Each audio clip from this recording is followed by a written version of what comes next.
മുഖ്യമന്ത്രി സ്ഥാനത്തെ ചൊല്ലിയുള്ള തമ്മിലടി യുഡിഎഫിന്റെ വിദ്യാർത്ഥി സംഘടനകളിലേക്കും വ്യാപിക്കുന്നു.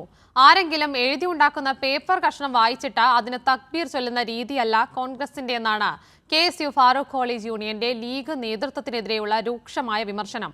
കെപിസിസി അധ്യക്ഷനെതിരെ അധിക്ഷേപം നടത്തിയവർക്കെതിരെ നടപടിയെടുക്കണമെന്നും കെഎസ്യു യൂണിറ്റ് ആവശ്യപ്പെടുന്നു. സ്ഥാനത്തെ ചൊല്ലിയുള്ള പോര് യുഡിഎഫിൽ ശക്തി പ്രാപിക്കുന്നതിനിടയിലാണ് യുഡിഎഫിന്റെ വിദ്യാർത്ഥി സംഘടനകൾക്കിടയിലേക്കും തമ്മിലടി വ്യാപിക്കുന്നത്. കെപിസിസി അധ്യക്ഷനെ അധിക്ഷേപിച്ച മുസ്ലിം സ്റ്റുഡന്റ് ഫെഡറേഷൻ നേതാക്കളെ നിലയ്ക്ക് നിർത്താൻ ഫറൂഖ് കോളേജ് കെഎസ് യൂണിറ്റ് പ്രസ്താവനയിലൂടെ ആവശ്യപ്പെട്ടിരിക്കുന്നത്.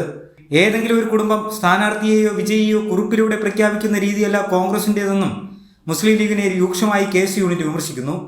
ഇത് സംബന്ധിച്ച് ശബ്ദരേഖയും പുറത്തു വന്നിട്ടുണ്ട്.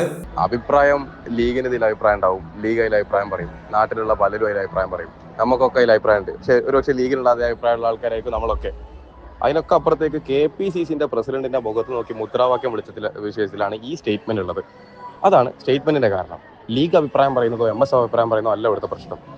കെപിസിസിന്റെ പ്രസിഡന്റ് അധിക്ഷേപിക്കാൻ എംഎസ്എഫുകാരായിട്ടില്ല. എംഎസ്എഫ് വേണമെങ്കിൽ അത് പാണക്കാട്ടെ മുറ്റത്ത് പോയി വിളിച്ചോട്ടെ. കെപിസിസിന്റെ പ്രസിഡന്റിനോട് അത് പറയേണ്ട കാര്യം. കെപിസിസി അധ്യക്ഷനെ അപമാനിച്ചവർക്കെതിരെ നടപടിയെടുക്കണമെന്നും കെഎസ്യു കത്തിലൂടെ ആവശ്യപ്പെടുന്നുണ്ട്. എന്നാൽ എംഎസ്എഫ് നേതൃത്വമോ മുസ്ലിം ലീഗ് നേതാക്കളോ ഈ വിവാദത്തോട് പ്രതികരിക്കാൻ ഇതുവരെയും തയ്യാറായിട്ടില്ല. കൈരളി ന്യൂസ്, കോഴിക്കോട്.